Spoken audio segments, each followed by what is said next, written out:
Selama masa tunggu pembukaan pariwisata bagi wisatawan mancanegara, pemerintah bersama pelaku usaha sektor pariwisata hendaknya memaksimalkan upaya menarik kunjungan wisatawan domestik. Upaya ini selain untuk meningkatkan pendapatan usaha bagi pelaku usaha pariwisata, juga bisa menjadi semacam uji coba pelaksanaan aktivitas usaha sektor pariwisata yang aman. Pemerhati ekonomi dari FEB Undiknas University, Agus Predi Maradona mengatakan, aktivitas pariwisata untuk wisatawan domestik di tengah pandemi COVID-19 perlu dicoba sebelum nantinya pariwisata dibuka bagi wisatawan mancanegara. Peningkatan aktivitas di sektor pariwisata yang diharapkan bersama ini tentunya tetap memperhatikan dan melaksanakan protokol penanggulangan COVID-19 yang ketat agar jangan sampai justru menimbulkan ledakan kasus COVID-19. Untuk itu, baik pelaku usaha, wisatawan maupun masyarakat dituntut kesadaran dan kedisiplinannya dalam melaksanakan protokol pencegahan COVID-19.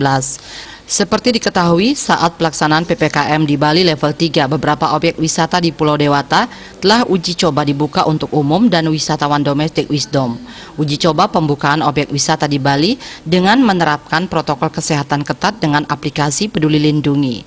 Terkait pelaksanaan PPKM di Bali ke depannya, Maradona mengatakan, pihaknya melihat bahwa pola yang akan diikuti oleh pemerintah dalam menerapkan PPKM ini adalah senantiasa mengkaji tingkat penyebaran COVID-19 untuk bisa menentukan level PPKM yang diterapkan di suatu daerah.